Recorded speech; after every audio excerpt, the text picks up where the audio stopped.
Last week, something truly beautiful happened.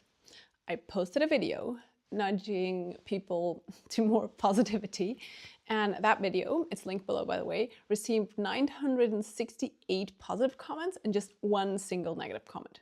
And that is huge on so many levels. And today I'm going to share why.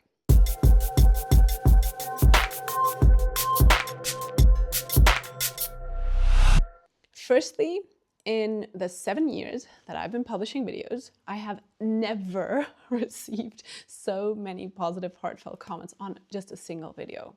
And this is not me bragging about my video, because it's not about my video.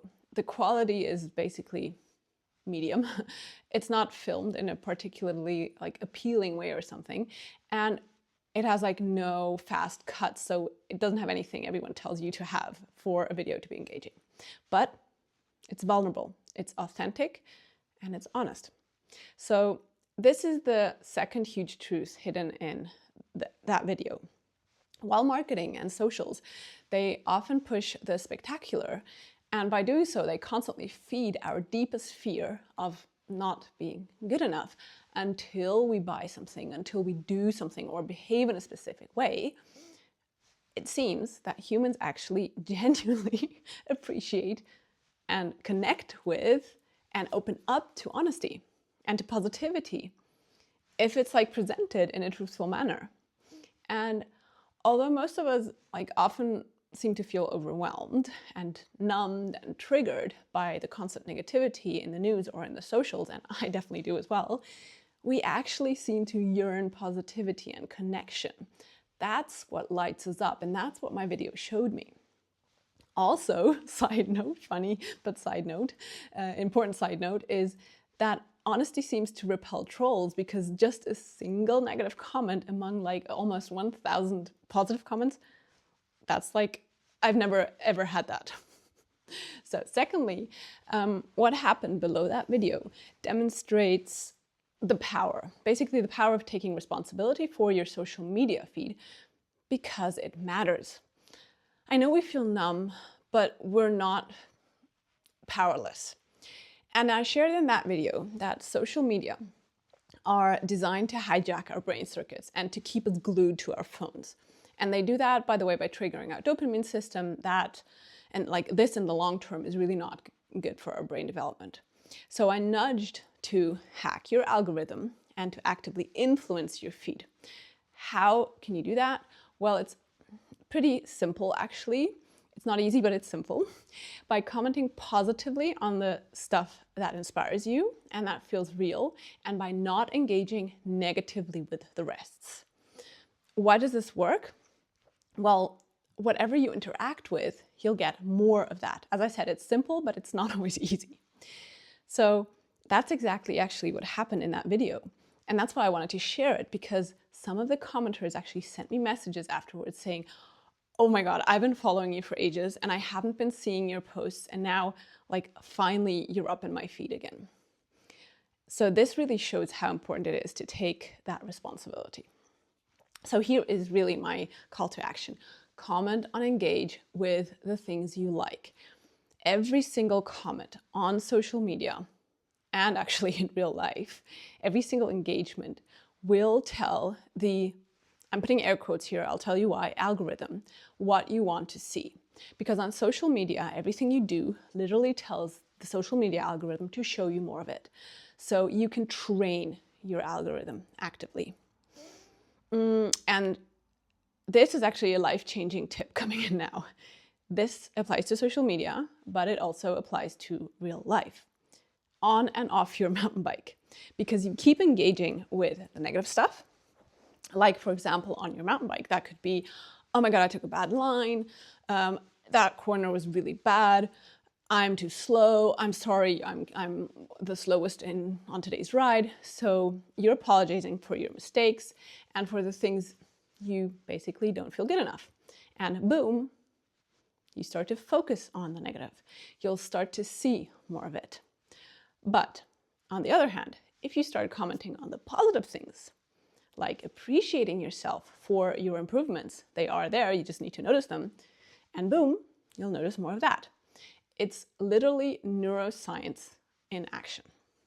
Because there's a small area in your brain called the reticular activating system, RAS, that it basically acts like a bouncer in a nightclub, and it's like, you're not coming in, because it only lets in things that it thinks you will actually engage with.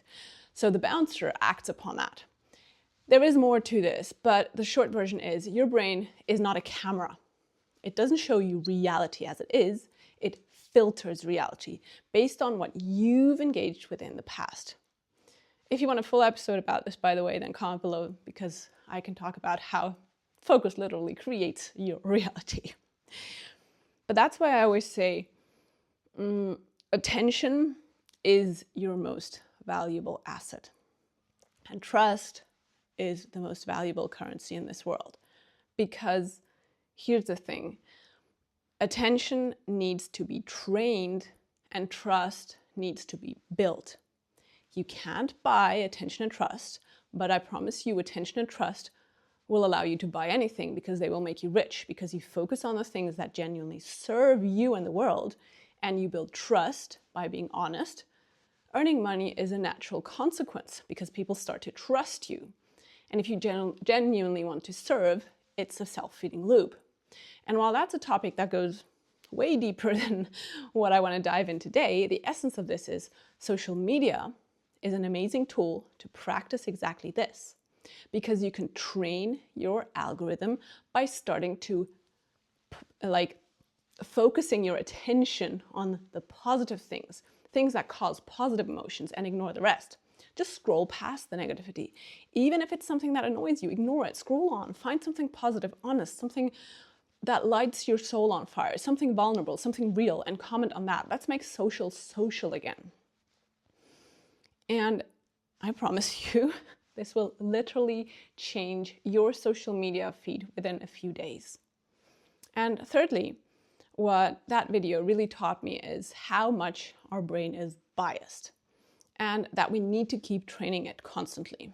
You remember I said there were about 960 something comments and there was one negative comment. So which one do you think I can recall the content of more vividly? Yeah, exactly, that negative one. But, and here's a huge takeaway coming. Let me explain this first though. The so-called negativity bias in your brain is the tendency to pay more attention to threats, to negativity, to mistakes and dangers, than to pay attention to neutral and positive things. So the brain is basically like velcro for the bad and teflon for the good. And the why to that is simple, because yeah, missing a good thing may be annoying, but missing a dangerous thing could end your life. So your brain has one primary job: to keep you alive. Its job is not to make you happy, not to make you confident.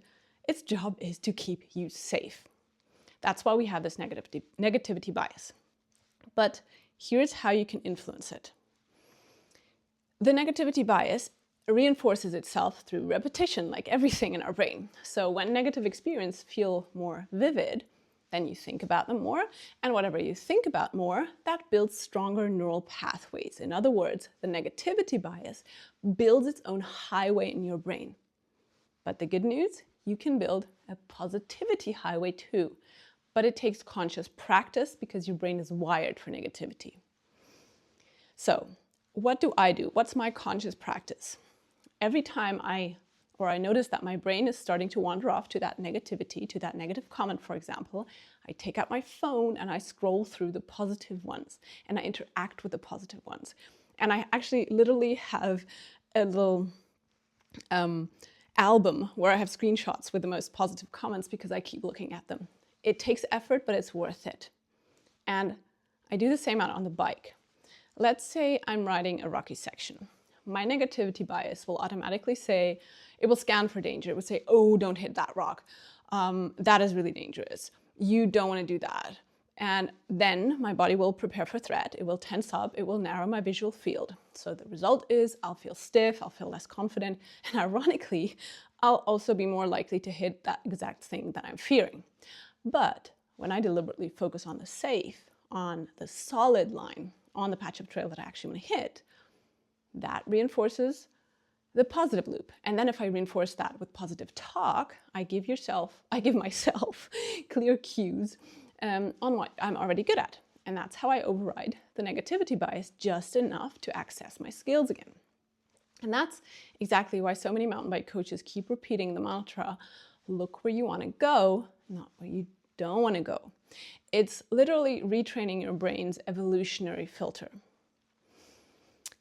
Sometimes the people will say, like, this focus on the good stuff, it's woo-woo and it's toxic positivity. And yes, there is toxic positivity too, but generally focusing on the good does not mean denying difficulties or ignoring negative emotions.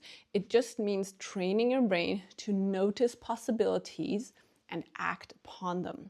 So you can, by doing that, ride better, you can feel more positive and less numb in daily life, and you can build trust. And trust, that means trust towards yourself, but also just like a deeper trust in general. And that's what that short video really taught me. It taught me that humans yearn connection, they yearn positivity, and that we can and that we must influence our social media feeds and our daily focus. And that it's simple, repeated acts that train both your brain to notice and to live a more positive life, and also the acts in social media. And that's something everyone will benefit from. And mountain biking, just like social media, is a perfect tool to train this and to take the responsibility for our happiness. So the short takeaway of today's video is negative focus trains your brain to find danger, and you become better at spotting exactly the problems, the flaws, and the threats. And positive focus trains your brain to find possibilities. So you become better at spotting opportunities, solutions, and actually also small wins and progress. And both are self-fulfilling because your brain filters your reality through whatever you choose to engage with. Yeah, hope you enjoyed this episode today. If you did, you may want to leave me a positive comment. And by the way, the people who make all my content possible is my patrons. Thank you. If you would like to support me on Patreon, you'll find the link below. And if you want to sign up to get tips directly into your inbox, you can do that right here. That's all I have today.